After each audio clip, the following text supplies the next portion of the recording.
जी, आपका रुख करते हुए आखिर इतनी खींचतान क्यों शिवसेना यूबीटी और कांग्रेस के बीच में? देखिए, बीजेपी में तो सीट शेयरिंग का फॉर्मूला भी तय हो गया है और आगे की प्लानिंग जीत की कैसी रहेगी उस पर काम करने लगे। 3 दिन के बाद नॉमिनेशन भी शुरू हो जाएगा, लेकिन अभी तो देखिए सीटों का बंटवारा नहीं हुआ। और अब एकता की, इंडिया ब्लॉक की एकता की बात करते हैं। संजय राउत को यह बयान देना पड़ रहा है कि जो महाराष्ट्र कांग्रेस है वो फैसले लेने में सक्षम नहीं है।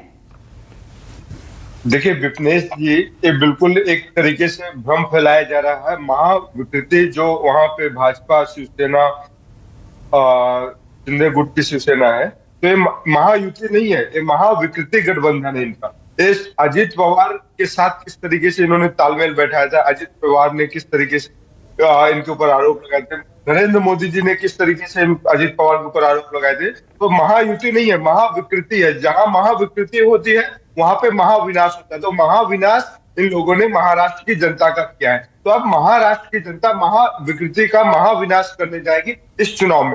हमारा गठबंधन और हमारी सीटों का फॉर्मूला तय हो जाएगा। इससे भाजपा को और ये गुलाब चंद जी को चिंता करने की बिल्कुल जरूरत नहीं है, क्योंकि जहां पे वाद होता है, संवाद होता है, वहीं पे चर्चा और मंथन होता है। नरेंद्र मोदी जी और अमित शाह ईडी और सीबीआई को बैठा देंगे कि अगर ज्यादा बोलोगे तो तुमको जेल में डाल देंगे अजित पवार को, अगर ज्यादा बोलोगे तो शिंदे को कुर्सी उतार देंगे। तो कृपा पात्र मुख्यमंत्री बने हुए हैं शिंदे जी।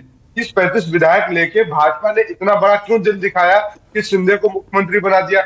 उद्धव ठाकरे ने जब कहा था कि मुझको मुख्यमंत्री बना दो या मेरे परिवार से या मेरी पार्टी के नेता को मुख्यमंत्री बना दो, तो क्यों नहीं बनाया था? तो भाजपा डकैत पार्टी है, भाजपा चोर पार्टी है।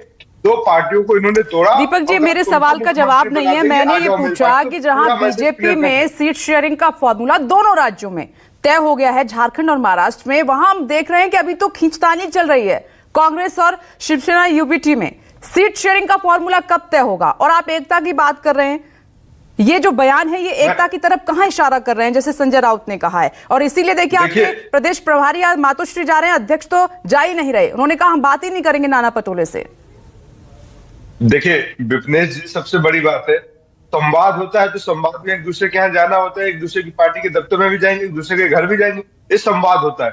अमित शाह ने अपने स्टैंप सीएम को अपने घर पे बुला लिया, उनको धमकी दे दिया, उनको बोल दिया कि चुपचाप बैठे रहो, जो हम बोलते हैं वही तुम मान लेना। तो इसको तानाशाही बोलते हैं लोकतंत्र में, और जो कि लोकतंत्र के लिए खतरा है। आप ये बताइए ना, भाजपा ने किस आधार पे शिंदे को सीएम बनाया था? बता दीजिए।